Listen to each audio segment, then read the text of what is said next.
Assalamualaikum warahmatullahi wabarakatuh. Ketemu lagi dengan saya, Melu Lutfianjani. Di video kali ini, saya ingin menjelaskan teori akuntansi tentang teori informasi asimetris dan teori ekonomi mikro. Teori informasi asimetris adalah informasi asimetris yang mempelajari mengenai penerbitan saham dengan informasi asimetris melalui berbagai waktu.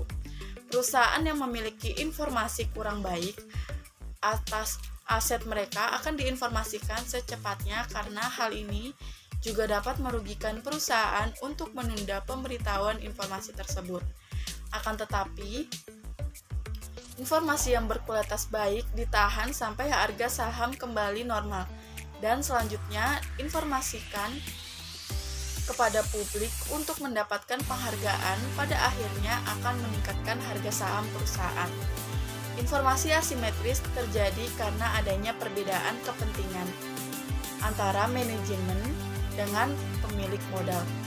Informasi asimetris adalah di mana manajemen sebagai pihak yang lebih menguasai informasi dibandingkan investor atau kreditor.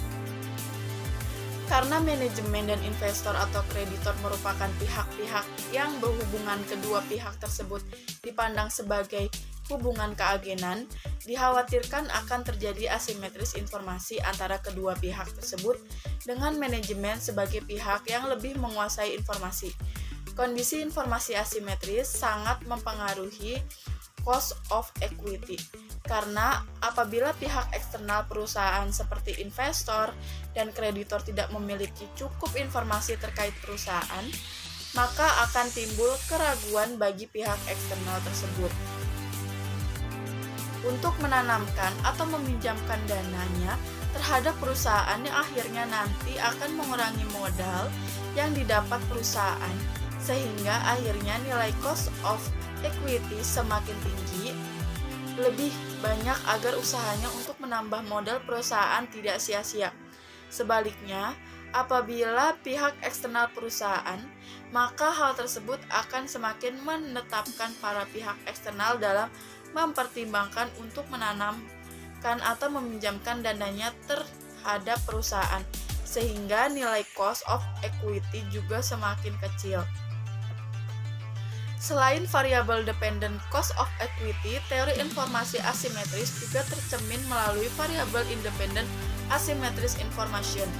Apabila ketimpang informasi antara pihak manajemen dengan pihak eksternal, terutama bila informasi mengenai perusahaan yang dimiliki oleh pihak eksternal lebih sedikit dibandingkan informasi yang dimiliki manajemen perusahaan, maka kondisi tersebut lebih banyak merugikan perusahaannya terkait menambah modal. Hal ini disebabkan apabila perusahaan tidak melakukan transparansi terhadap laporannya, maka pihak eksternal tidak dapat mengetahui prospek perusahaan di masa mendatang, hingga meragukan mereka untuk melakukan pengambilan keputusannya terhadap investasinya. Lalu ada teori ekonomi mikro, di mana ekonomi mikro adalah cabang dari ilmu ekonomi yang mempelajari perilaku konsumen dan perusahaannya serta penentuan harga pasar dan kuantitas faktor input, barang, dan jasa yang diperjualbelikan. Ekonomi mikro juga meneliti bagaimana berbagai keputusan dan perilaku tersebut mempengaruhi bakat yang akan menentukan harga dan bagaimana harga pada gilirannya menentukan penawaran dan permintaan barang dan jasa selanjutnya.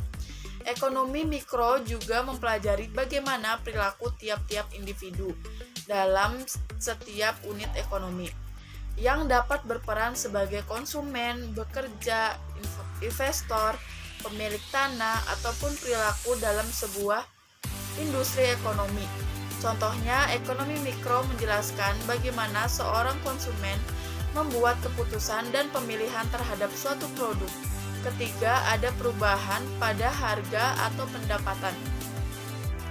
Dalam teori permintaan dan penawaran, ada beberapa komponen ekonomi mikro yang mempengaruhi permintaan dan penawaran suatu produk dan jasa, yaitu yang pertama ada interaksi di pasar barang, di mana Komponen pertama dari ekonomi mikro interaksi di pasar barang adalah kegiatan atau aktivitas yang terjadi dalam pasar barang. Interaksi yang terlihat dari pasar barang adalah kegiatan tawar-menawar antara penjual atau produsen dan pembeli atau konsumen di pasar. Aktivitas ini secara tidak sadar bisa membentuk suatu harga yang telah disepakati oleh dua pihak yang bersangkutan. Kesepakatan harga yang terjadi ini yang bisa menghasilkan sebuah harga keseimbangan dalam pasar. Lalu yang kedua ada tingkah laku pelaku ekonomi atau penjual dan pembeli. Segala bentuk aktivitas yang dilakukan oleh produsen dan konsumen didasari dengan sebuah tujuan yang ingin dicapai. Pada ekonomi mikro ini, perilaku konsumen adalah bagaimana konsumen bisa memenuhi kebutuhan hidupnya dengan pendapatan yang terbatas. Sedangkan produsen adalah bagaimana mereka bisa memperoleh keuntungan sebesar-besarnya.